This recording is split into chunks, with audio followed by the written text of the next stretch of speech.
Alright, here's some fucking lore about these two, alright? Let's go. Ashe here was emotionally neglected as a child. Her parents would often go on business meetings and do business shit, while leaving her in the care of Bob. And this was before the Omnic crisis, so Bob wasn't even technically sentient at the time. So it was kind of really fucking bad. As a result, she was a troublemaker. An immense troublemaker. She would get in trouble all the time. All the fucking time.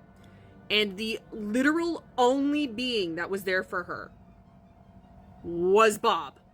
Literally the only one there was Bob. She went to a fancy school, and she would often get in trouble there.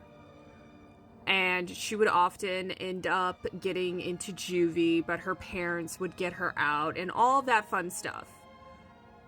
But they were never there for her, okay? So this was a constant thing for her, okay? And again, Bob was only there for her. Her parents would hold lavish parties at their estate and would drag her out so that she could be, doing small talk with, the people that they were trying to impress. But she absolutely fucking hated it. She never wanted to be there. And again, Bob was only there for her. When the Omnic crisis hit, I don't know how old she was, Bob went missing.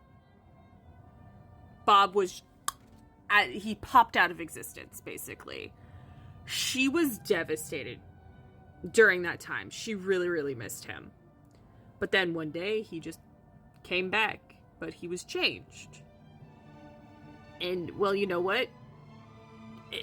He was still there for her. Like, that's why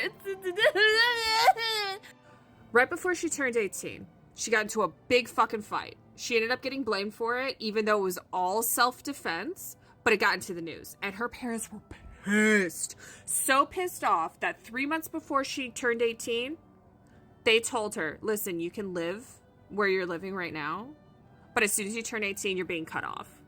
And you want to know who stuck by her side? Fucking Bob!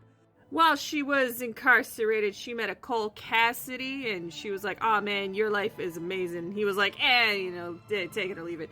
Anyways, you want to know who picked her up from jail? Fucking Bob! After that, she made the Deadlock Gang and has been a gang leader ever since. And you want to know who's been by her side? Fucking Bob! I love Bob!